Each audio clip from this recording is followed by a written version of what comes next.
This video segment is a small part of what the Market Guys offer through their educational products and services.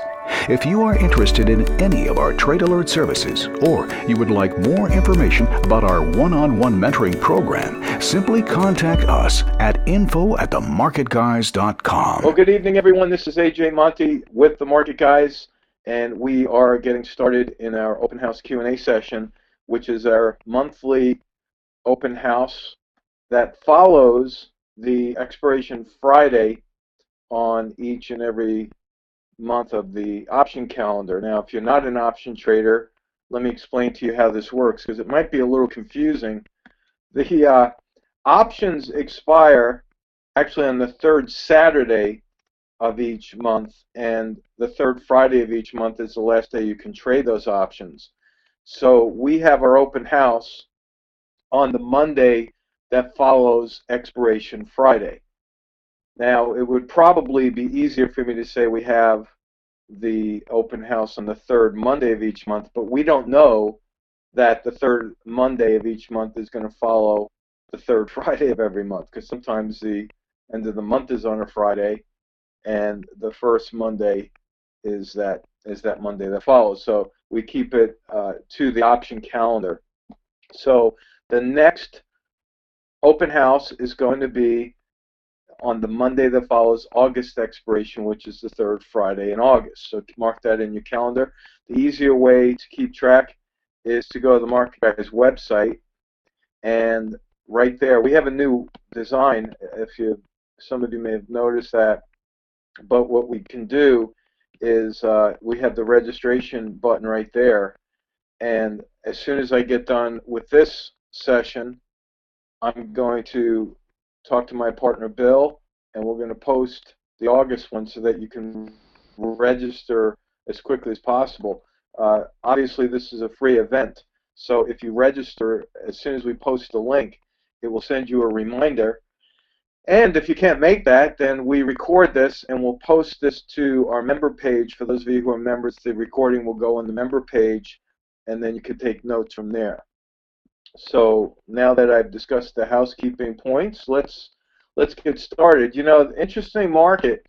I did not have a chance to put out the weekly alert last Saturday. I was out of range. We were in a remote area of Florida, and my internet connection was pretty bad, and so it would have taken me hours and hours just to get out a 5-minute video. So I opted out of that, but I'll put a longer video together this week to make up for the lack of content. And here we have the diamonds. This is the Dow Jones Industrial Average ETF, ticker symbol DIA. And the lines that are on here represent what I drew 2 weeks ago in what my forecast for the market is going to be. Now you can see we're not far from this. We had a little bit of a green blip here last week. This was Thursday and Friday. We had a little bit of a green blip. But today we had a doji, which is that cross right there. See that one right there? Dojis generally signal the beginning of a pivot point. You can see back here, here's a doji, and then it only took less than a week for the market to actually pull back and correct. Interesting thing about the diamonds is that we still have unfilled or open gaps below the market. This is a gap from this high here on that day, which is July 10th, to this low on the 11th. That's a gap right there, and this horizontal line marks the closing of the gap, or where the stock would have to go for that gap to fill or close. And we have one down here, and we have another open gap down below the market. So my downward trend line is where I think the market's going to pull back, or the angle it will pull back before filling some of these gaps. And then historically, when gaps fill, the markets will reverse and go the other way.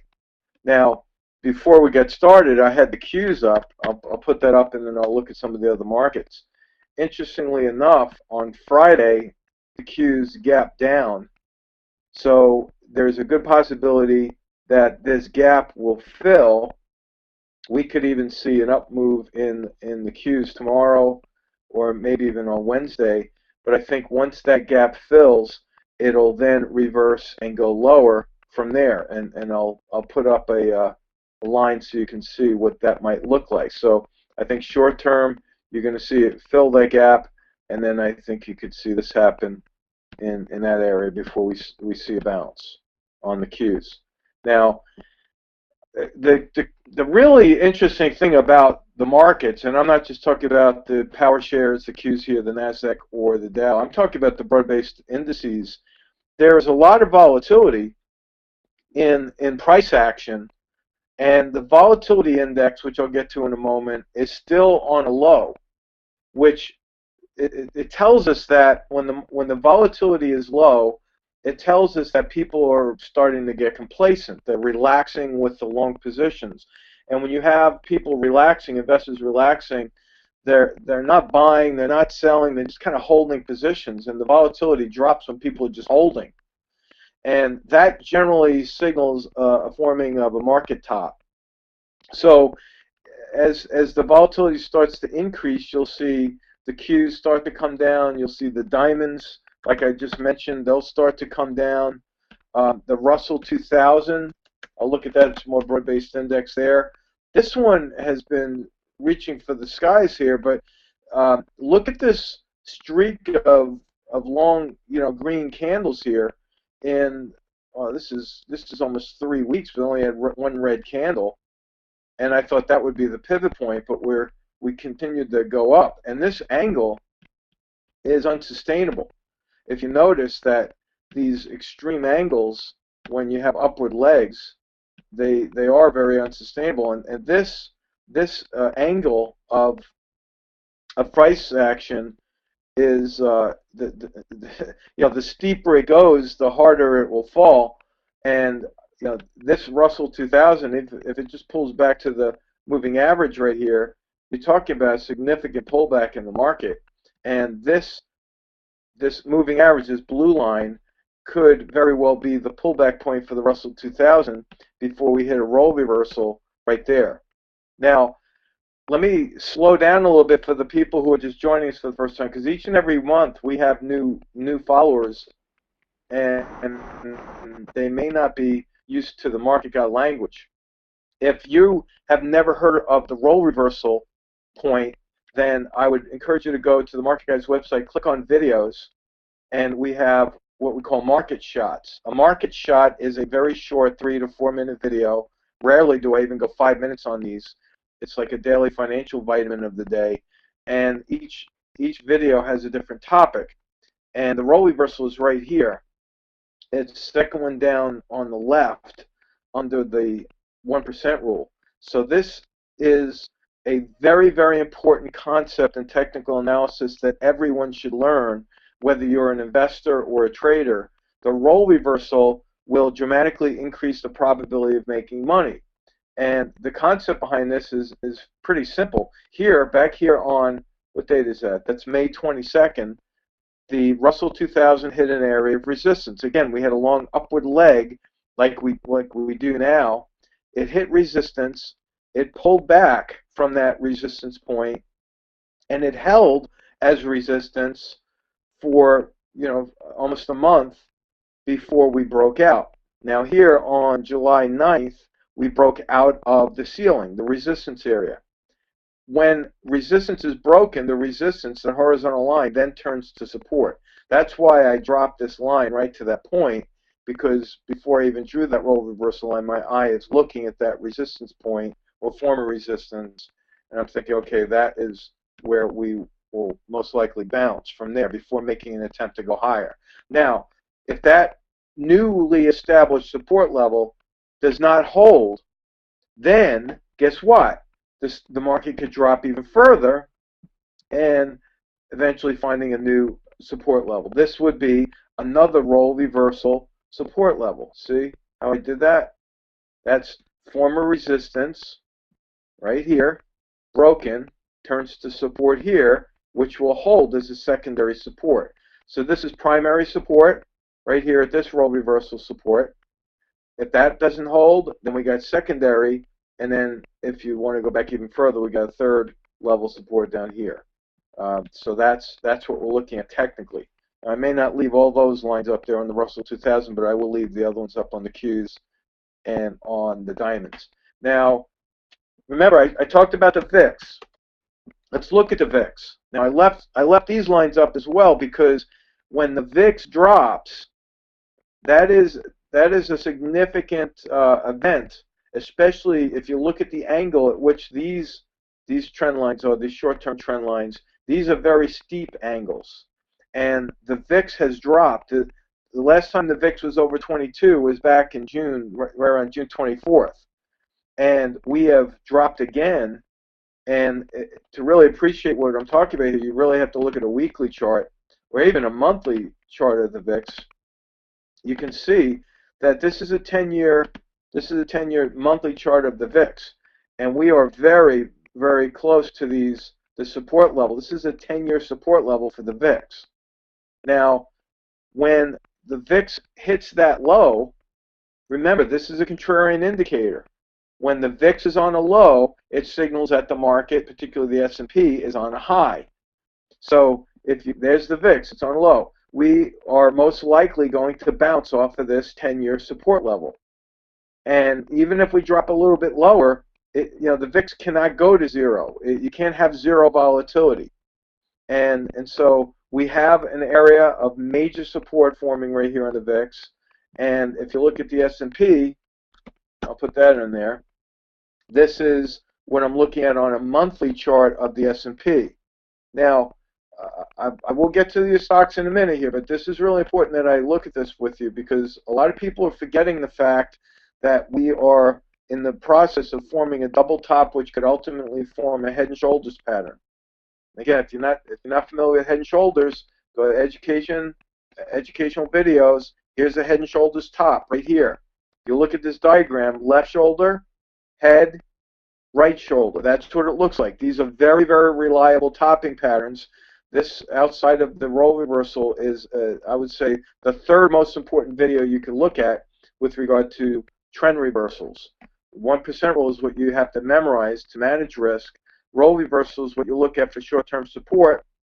And when you're looking at a head and shoulders pattern, these support levels will most often be role reversal support levels. So that's why we follow those in sequence like that. But if you go to the VIX, to the S&P rather, you have, again, this is a weekly one. You have 1, 2, 3, 4 solid green candles in a row. And so far, well, this is only Monday, so you can't really put too much weight into this one right now. But this is looking like a doji on the first day of the week. We still have 4 more days left in this trading week. So if it still shows as a doji, watch out below. That could be our pivot point. And we're at a really critical resistance point right here. And notice the volume. This is a weekly. Remember, this is weekly. Notice the highs on the weekly charts right here. Let me get the trend line there. Look at this. Look at the highs. The volume is dropping down here. See that? Now, if this week's volume does not surpass last week's volume, then the decline in volume is a trend that's holding. And that is, again, the reason that's so significant is because when prices are going up and volume is going down, that tells us that the buyers are losing momentum. When the buyers lose momentum, sellers get a little anxious and they start to pull the trigger a little bit earlier and earlier each time, and that causes the sell-off to start to be sparked, and then you got the domino effect after that. So keep that in mind. The VIX is on a 10-year support level. The spiders, I go to the monthly chart. This is a topping pattern. It looks like it's forming, and this horizontal line right here that I drew is the neckline on that head and shoulders pattern. The neckline is also identified on the video for you, so you can see. A breakdown in the neckline is game over. There's not going to be anyone in their right mind, at least, buying anything when the market drops below that red line. The technical traders will not be buying. The institutions will be aggressively selling. The money managers are forced to, by prospectus in most cases, to sell when markets drop below key support levels, and you want to keep that in mind as well for your own account. Back here was another head and shoulders pattern back in 2011 and into 2012. You can see that if I go to a weekly chart. I think here it is. So here's, it's almost identical to what we're forming right here. You have a slightly higher high than the left shoulder on decreasing volume. That's the key. The volume has to be decreasing as the prices are moving up. See back here, if you look at the volume here, prices were going up, but the volume was going down on that formation of the head. And then what happens is the cycle continues one more time, and the neckline, once broken, you can see what happens. You have major selling action that takes place when the neckline is broken. So that's what this current red line looks like. Now, there's folks out there like Ralph Acampora, who was past president of the Market Technicians Association. I know Ralph. He was with Prudential Securities for a long time. He was the chief technical analysis, so director of technical analysis approved for many years. He called a major bull market way back when, and that was his claim to fame. But unfortunately, and Ralph knows this better than anybody, he kept everyone long in 2008, and we had a brief bounce. But in 2011, we had again this major sell-off here, and people lost money back to back, and that bit Ralph in the behind there pretty hard. And he's known as the ultimate bull. I mean, he's still calling for higher prices. Now, I think a healthy debate involves a difference of opinion. I really think that this market is a little sketchy right now. I had a good friend of mine, John Commuter. I don't know if you know John. He's the best-selling author for Nightingale Conan. You may have heard him on the radio. He's the guy that says, "Hey, I'm John Commuter. I'll show you how to turn your debt into wealth." And he's the debt into wealth guy. And he called me the other day because he doesn't know what to tell his investors anymore. He has a very large following of people that rely on his opinion. And he said, AJ, I just don't feel good about this market. Now think about that for a second. If you have major players who have not sold yet but are getting a little nervous, they're thinking about selling, what's the first thing they do before they sell? Think about this. The first thing any investor will do before they sell is they stop buying. See, that's when the volatility drops. Remember what I said before. When the VIX starts dropping, that means people start to get complacent. The VIX is dropping. Volatility is dropping. That means they're stopping the buying orders. And they're waiting and they're holding. And there still might be institutions buying, but I'm telling you something, that is the first sign of a downturn is when the buying slows down, and that's what the VIX signals, a lack of enthusiasm. Now, if you're an option Oracle subscriber or an equity Oracle subscriber, you know that I've been bullish on gold. And I'm going to talk about this, and I'm sure someone else is going to bring this up. Gold had a beautiful move today, and these are the lines that I had for weeks now. This is my target on gold, right there at 130. Now, let's test the audience. Ready? Here's your chance to throw in an answer, not a question, an answer into the mix. Okay? What happens generally when a gap fills? I mentioned it before, but what happens generally when a gap fills?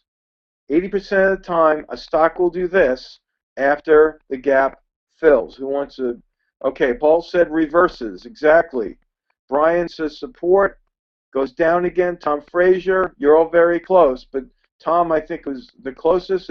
If a downward gap is formed and the stock moves up to the downward gap, it will then reverse. So I think that gold is very, very close to hitting a short-term target.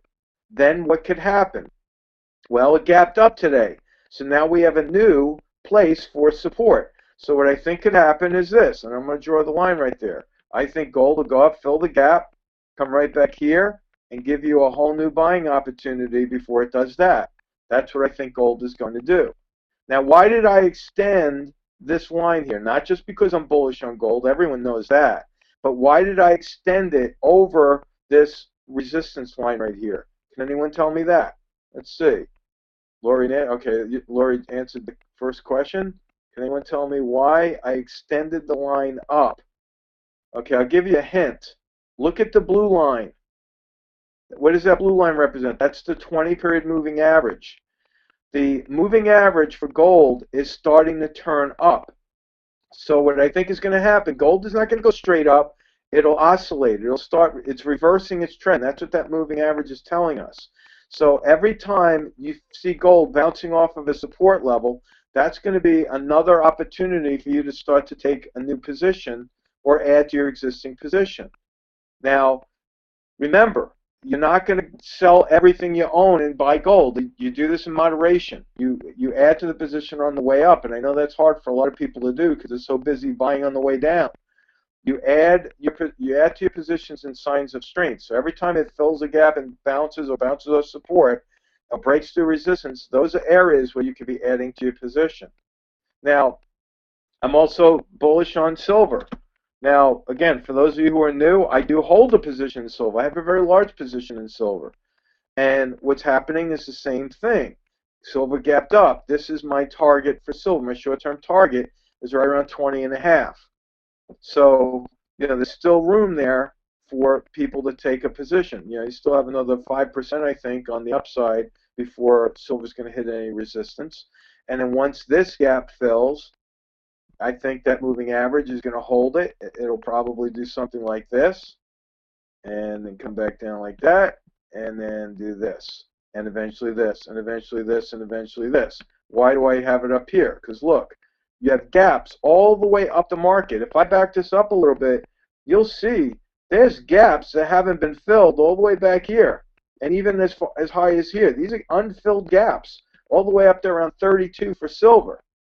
Now, do I think that's going to happen overnight? No, of course not. This is a process. This is the reversal of a trend, and the Dow could really spark a lot more interest at these lower levels in silver and gold for investors who need a place to put their money.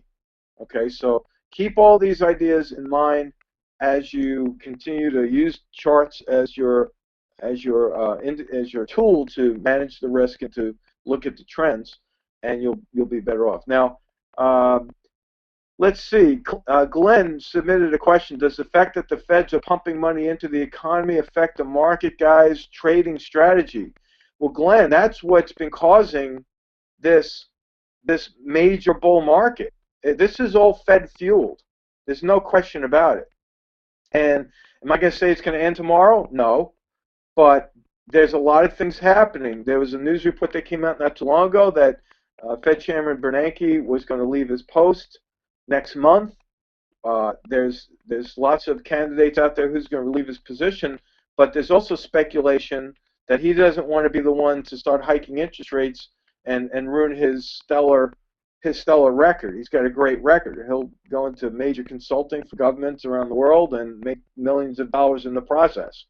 But I think that eventually the money has to stop, and the Fed can't keep putting money into an economy when you don't have the taxing power. I mean, look what's happening with the Obamacare. They really delayed this because they can't figure out how to enforce it. Where's the money coming from? Say, where is all this money going to come from? Now, this is not a political platform that I'm taking here. I'm being very practical in the way I'm looking at the market. Eventually, investors and taxpayers are going to say, we don't have it, what are you going to do? And that's when inflation starts coming in. When they don't have the tax revenues coming in, they simply print more money. That causes inflation. Now the Fed has to. They have to. Their hands are tied. Their sole purpose is to control inflation, which they've done a good job over the past years. But when they start printing money, there is no possible way you're going to support the dollar unless you raise rates. Because when you have too many dollars out there, the international investors understand that's a diluted dollar. It's not a good investment for them anymore. But if all of a sudden there's a high interest rate, that attracts them back into the dollar. Oh, you know what? I'll buy that dollar because I can get a better rate than anywhere else right now. And that's what I see happening. So be very, very mindful and watchful of your money, and make sure that you understand that even when the Dow starts to pull back, even when the major indices start to come back, there's always going to be a bull market somewhere. See, if the Dow is in a bear market, there's going to be a bull market. It could be gold, it could be It could be interest rate futures. It could be a lot of things. Just make sure you keep your head above the water and you don't panic and you're focusing on the trends. Okay, now folks, that's the longest market review I've done, I think, in a couple of years, but I think it's important that you all understand how technical these markets right now are and how overbought they are as well, especially when you compare them to the moving averages, and that there's lots of opportunity coming in. So let's get to the fun part of our presentation, which is a rapid-fire stock analysis session. If you could put in a stock symbol, I will analyze that for you. George, wow, is he fast? That's VLCCF. Let's see, that's whenever I see 5 characters, I often wonder where that stock is with regard to financials. Okay, VLCCF, Knights Bridge Tankers Limited. So far, this one looks like it's in a short-term upward trend. It recently broke out over resistance. So, George, let me help you and help all the others who are coming in with their stock symbols. If you could please tell me what your position is, that would help me help you better. In other words, if you give me a stock symbol and then you say, okay, I'm thinking about buying it, or I already own it, or I just sold it, whatever it may be, then I could help you with the risk management guidelines along with that. So, George, I'm going to, oh, there, you're thinking. Okay, think about buying it. Okay, George, the only thing that would prevent me from buying this right now is, number one, you have a stale green light. What does that mean? Well, you have a series of green candles in a row without a red candle showing up. We had 1, 2, 3, 4. We had 5 green candles back here in April before we saw a red candle. Then it took off again. We have 1, 2, 3. We have 4 green candles right now, which is one of the longest stretches. I think 5 is the longest. Back here, we're 1, 2, 3, 4, 5. We have 5 green candles before a big red one. So that is something that I would hold off on a buy until I see a little bit of a pullback to support. Then I try to buy it on a bounce off the support. The other thing, George, that is causing me to wave the caution flag is that we have 4 green days in a row, but look at the volume. The volume, can you see that? If I zoom in there, the volume is dropping. See, you have up green candles, the volume is dropping. That is very unusual. When you break out of resistance, you usually see a spike in volume. See, back here was a resistance area back here, and look what happened when it broke through resistance. The volume spiked as it broke through, and then it dropped. So we didn't get a spike over resistance, which is interesting. Usually you get short-term traders in there, at least trading the breakout strategy, and you would think the volume would be high on such a cheap stock, but it's not. So, you know, I would have a hard time buying it. But if you do buy it, if you see an increase in volume tomorrow, then this level right here, 759, 760, that would be your stop point. So if you do buy it, you would put your stop. I would probably put a stop at 7.5 or close below 7.5, and that would be the end of the story for that one on that position. Now, Tom Frazier says DDD. He's holding it. Let's take a look at DDD. Okay. Now, Tom, obviously, I have a lot of lines here. I think I analyzed this a few times before, but this one had a bullish engulfing pattern on Friday, and it was on higher volume. Today we have a red candle, so there wasn't much follow-through after the bullish engulfing pattern other than we have a higher low and a higher high. So if you're holding it, still hold it. I would give this one a little bit more room, and I would put a stop somewhere below the blue line, which is 46.22. See off to the right here, that blue represents where the moving average is for today. So I would put a stop loss order $1 below where it's trading right now. Close at 47.22, 46.22. Actually, you could put it like $1.25 below where it is now, because you want to be stopped out if it closes below the 20-period moving average. Because if it breaks down below the 20-period moving average, this moving average could start to reverse and go lower. It's holding the moving average nicely. That's why I'm telling you don't sell it yet. If it was down below the moving average, I'd say sell it and sell it quick. But it's up above the moving average. You have a higher low, higher high, which is technically still an upward pivot point. It would be great if that was a green candle, but at least it's a higher price overall on the lows and the highs.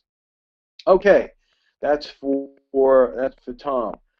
Let's see. Stephen is looking at oil, considering to go short. Okay, interesting. A short candidate. Let's take a look. Oh yeah, I love it. I would short it. Today's the day you could have shorted if you didn't already. And here's why. Here's why you want to short this.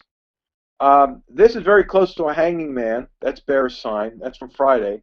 Today you had a red candle on slightly higher volume. It's not enormous volume, but when you see a red candle on higher volume than it was on Friday, that tells us that the sellers are more motivated than they were last time. That's number one. Now, Stephen, if you do short this, you can't hold it forever. Short positions are not long-term strategies. They're short-term in duration, and what I would do is I would cover my short right here. This is where the gap would be filled. There's a minor gap here, but I think this one could go lower than that. So I would short it, and I would put a buy limit into the market like around 23 and a quarter. And what you could see happen here is you could very well see this one come down. You might see it do this. It's not going to come straight down, and you might see it come here like this. It might give you a little bit of a little agita there, waiting for that. But this is what I think it could do, just like that, and fill that gap. Now, once that gap fills, the price 80% of the time will reverse. Now, before I let you go, Stephen, look at this one. Look at the weekly chart. Look at how far this stock is. All right, let me erase some of these lines so I can make it clearer for you. Look at the moving average and how far this stock has moved in the past away from the moving average. This is called the rubber band effect. It's the price average divergence, convergence, divergence. I don't mean to mince words there, but it's the convergence, divergence of the moving average and price. So imagine a rubber band connected to the moving average and one end to the stock. It doesn't like staying that far away from the moving average, to the upside or the downside. When this stock moves away from that moving average, it snaps back to it. And what do you have right now? You have a major pull from that moving average above the market, and this could, and this isn't 3 years. This is the furthest. Actually, looking back here, it's the second biggest move away from that moving average to the upside in 3 years. So I think you're very, very right in shorting that stock. Okay, good luck to you on that one. All right, let's see. Jan has a question. Isn't it simply filling the gap? Jan, I don't know if it was this stock or another stock that you were talking about. I have gaps all the way down. I have one gap here, two gaps here, three gaps here. I have three gaps to the downside, so this one looks like it's ready to fall. Okay, let's see. Paul says CBI. He's long at 59. CBI. I'm going on a daily chart here. CBI. You're long at 59.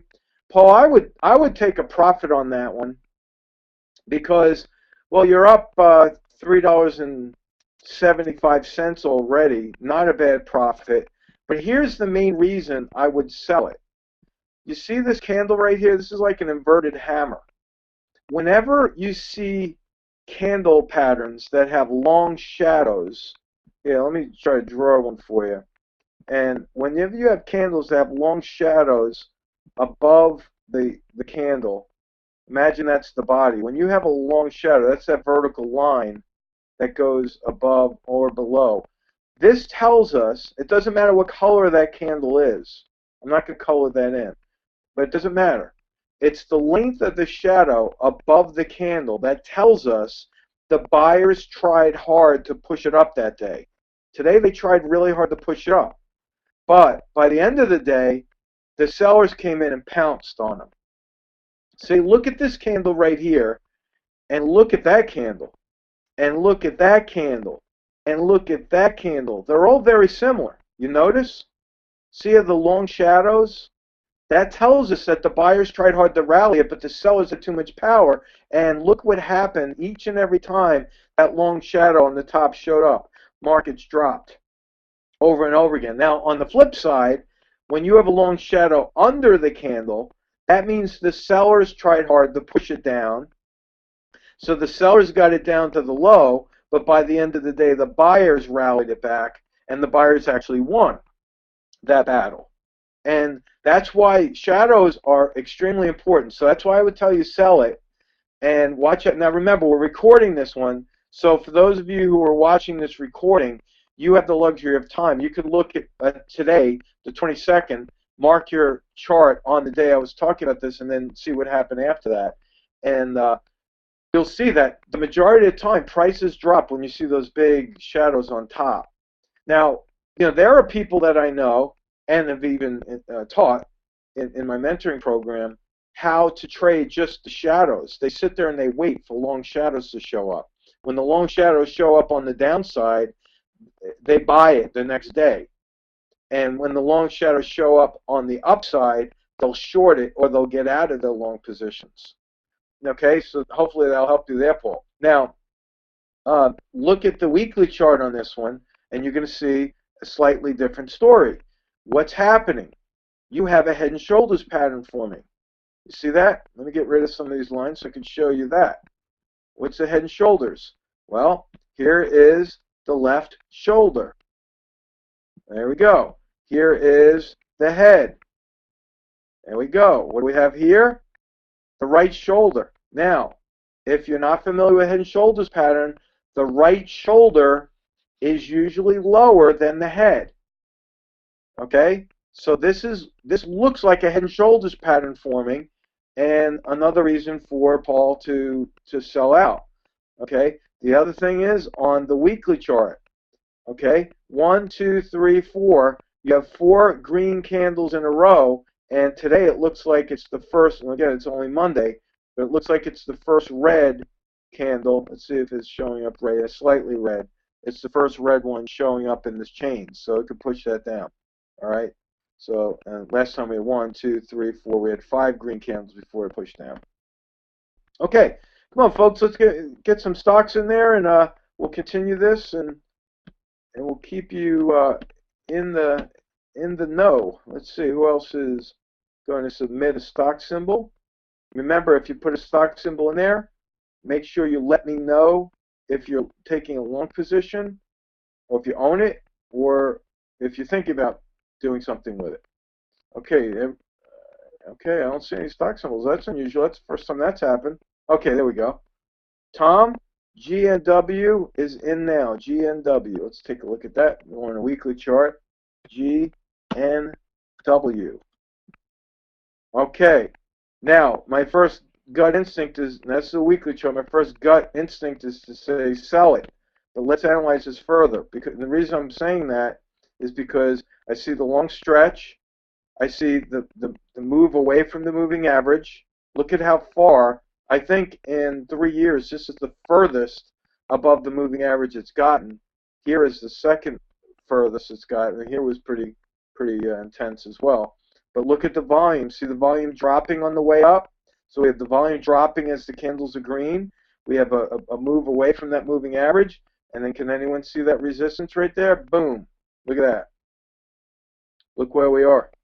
That's a major resistance area.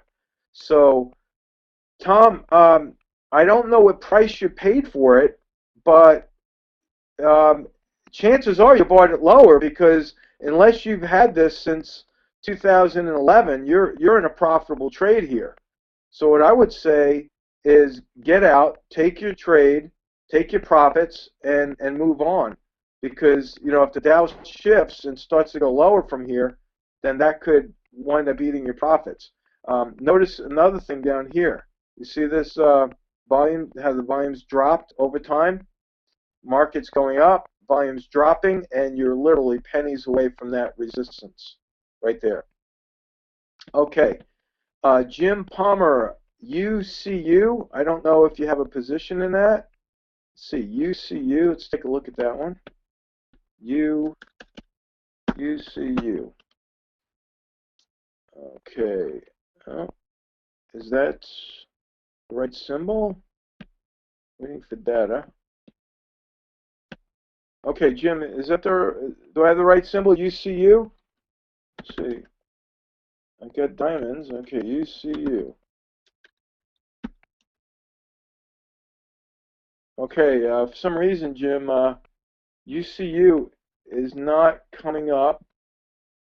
May not be the right symbol. Okay, Jim, check on that one. I'll get back with you on that. Anna Marie says she owns WestJet. That's WJA. Let's take a look at that one. WJA for Anna Marie. Up, WJA. Is that the right symbol? WJA. Let's see. WJA. WJ does not exist. Anna Marie, I don't know. I haven't committed that symbol to memory, so check on that symbol as well. And Glenn is in. He's looking to buy Ford.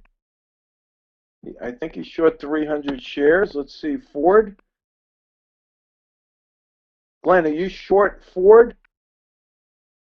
Oh, okay. WJ, Andrea, I don't have Canadian symbols, unfortunately, on this platform.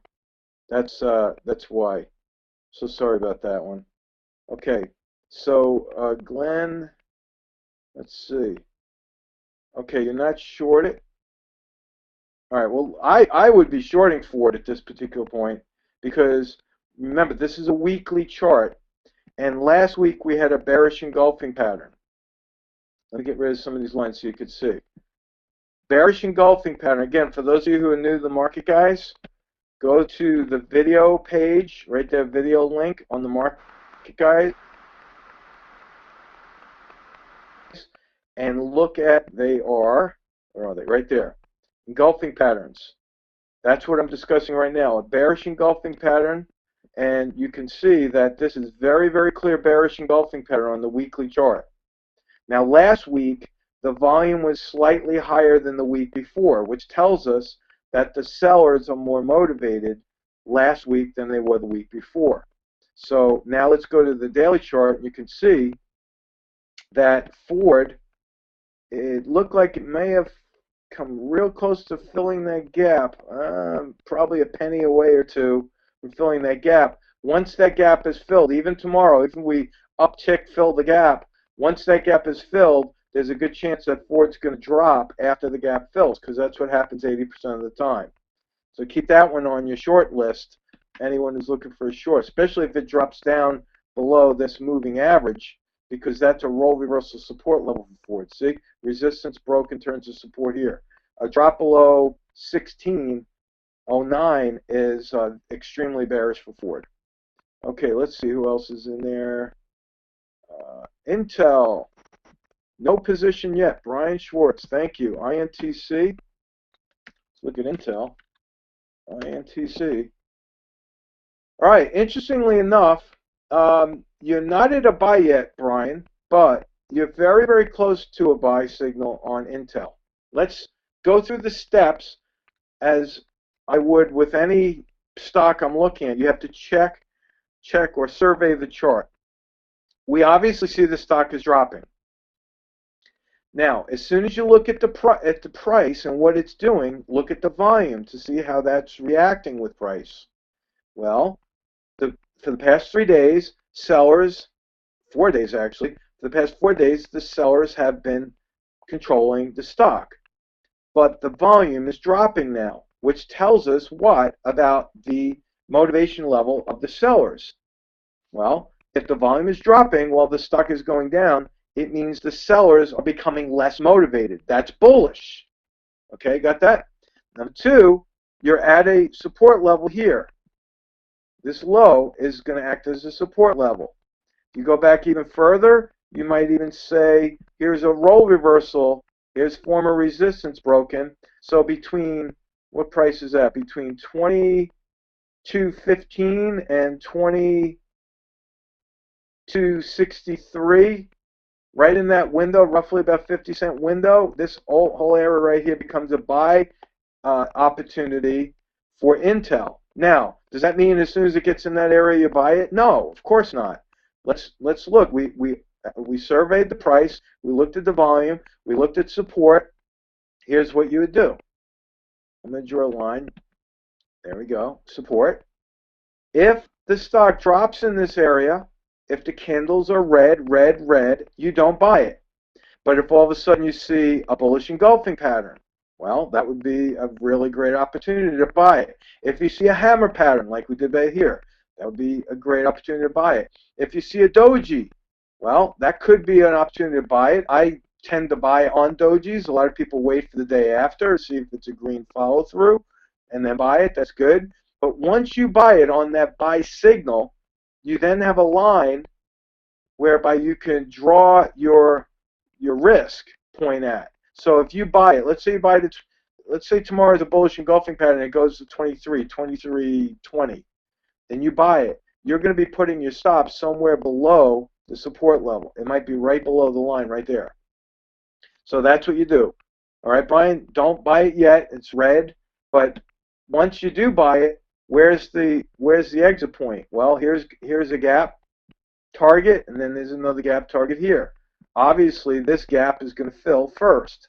So if this gap fills, chances are it'll drop back down before going higher. So this will be a very short-term trade for you. To buy it at 23, sell it at 24. Knock out a 4% or more profit on that and move on and wait for your next buy opportunity. Okay. Dean is considering buying CBRL. I think is that Cracker Barrel? Let's see, CBRL. Yep, Cracker Barrel.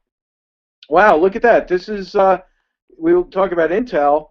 Look at Cracker Barrel. It's doing what we want Intel to do. Look, here is an area of resistance up here. It broke through resistance. Long shadow. Remember that? On high volume. Green candle, high volume, long shadow on the bottom, telling us the buyers won the battle today. Now, don't be fooled by this. The stock was down 33 cents. Look at the very top right corner of my screen right there. Stock was down today, but that is a bullish candle. It's green, but the reason it's bullish is because of the long shadow underneath, and it closed right above the support line. And the reason I drew that support line there is because it matches with the 20-period moving average. The 20-period moving average is also going to act as support. So, Dean, I would buy that one, and then I would see this one. You could actually let this drop pretty far. You could let this drop all the way down to this gap support level down here. And you might say, well, AJ, that's an $8 or more drop. Why would I hold on that long? Well, here's why. Just buy less shares. Excuse me. You can let a stock drop 10%, no problem, and still only lose 1% of your account. Let me say that again, because a lot of people don't understand what I just said. They confuse the Bill O'Neill method with the 1% rule and what we use, the Market Guys uses.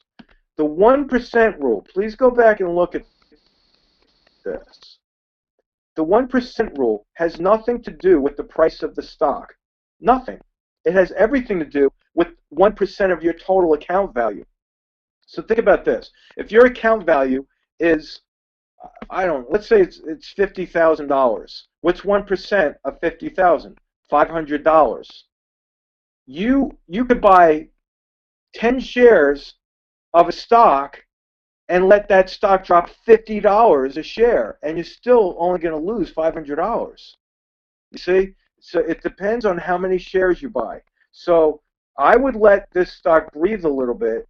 I would put my stop somewhere lower. I just wouldn't buy that many shares. You see, that way you can give the stock room to breathe. If you buy more shares, then you got to keep your stop real tight. You got to put it right below the low here somewhere. So just be mindful of the 1% rule and how to use that. Now, option traders, you're in a whole different category. Be careful. That's different rules, different risks, the whole thing. Okay. Now, Bruce, thank you for your patience. I am going to look at CL. I think you hit the record on how many times you've typed that in. He's long at a 53. Let's take a look for Bruce. CL. All right, long at a 53. It's trading 58. You're a hero. I would still hold it. Even though it's a red candle, I would still hold it. Why? Let me erase the line so I can show you why. All right. Now, audience participation point. I'm going to ask you a test question. On Thursday, which is, remember, today's Monday, so count backwards. Today's Monday. That's a red candle right there. That's today's price action. On Thursday, which bullish pattern showed up on that day? Let's see. Who's the first one to answer? Steve Yeager. Bullish engulfing pattern. Exactly right. On this day, watch. Let me get my trend line there. On this day right here, I'm going to highlight that with a vertical line. On that day, there's a bullish engulfing pattern. Now, since that day, we have had consecutive higher lows. This is, let me tell you, Friday was close, but it was still higher. Let me see. Friday's low was 58.25, and Thursday's low was 58.21. So this was only 4 cents higher, but it was higher. Now, we have consecutive higher lows. What does that tell us? Well, when we have higher lows followed by higher highs, which we do have today, even though the stock was down, we have a higher high, higher low. That signals a pivot point. So you would still hold that. What's a pivot point? It's a bounce off of support. That's that V. Okay? Is a roll reversal bounce off of V. At the moving average, it bounced. Now, if you have never read the Market Guys 5 Points for Trading Success, there's a whole chapter dedicated to what I just drew right here. There's 5 points. You have to draw the roll reversal. You have to wait for the pivot point, right? This pivot point is forming. So I would say, Bruce, hold it. Now, with that said, Bruce, this is directed right to you. Where do you have your stop loss order? Let's wait for Bruce. Tick tock, tick tock. Bruce has not answered me yet. Bruce, I'm sure you have a stop. Okay, yeah, thank you. 57. Okay, this is beautiful. Now, folks, Bruce is following the Market Guys 5 Points for Success perfectly. Here is support, right around 58. Bruce has his stop at 57. Is that correct? Yes. You should put your stop somewhere below support. Now, Bruce, here's what we have to do. I'm going to clear out some lines for you. Let's help you a little bit more than I usually go, but here we go. Here's resistance. When this stock breaks out over resistance, it will most likely do this, forming a new support line. Okay? This is that zigzag that I drew in the book. Roll reversal support looks just like that. That's what it looks like. That's the formation. So, Bruce, if you have your stop at 57 and the stock breaks out over resistance, then what you need to do is move your stop from 57 to 59. Once you move your stop up, you'll continue to trail your stop. That's what trailing the stop means, is every time the stock forms a new support level, then you move your stop up so that it's positioned just below the newest support level. And that will help you lock in that profit. And if you lock in at 59, you got more than 10% profit on that stock and in that trade, and you're a hero. So that's a great thing. So, okay. Now Bruce is saying earns it coming out soon. Yeah, so yeah, if it breaks out, you got your stop. You know, what can you say? I can't say that the stop is it's not gonna gap through your stop. We don't know that. That's a 1% anomaly, but that could happen. So just keep your stop in place and protect your positions. Okay, folks. A note here, real quick. The Market Guys, in the summer, we are accelerating our initiative to get the oracles out. We have a special promotion for brand new Oracle subscribers. We're also working on current subscribers. Bill Shanley and I are putting together a special promotion for current subscribers. One of the great benefits, folks, of being a subscriber is that you have a separate member page that the average public does not see. Okay, when you log into the Market Guys, you sign in here. When you sign in, you have a whole nother member page that you have access to, which has all the oracles archived. You have these recordings archived. You have educational videos in there. The whole thing is archived. So that's the benefit of being a member. If you're not yet a member, we have a promotion that will allow you to get 4 months for the price of 2. That's a one-time offer. So if you're interested in subscribing, go to the Market Guys and do that. If you're interested in the mentoring program, mentoring is not a mass marketed thing. It's a one-on-one service.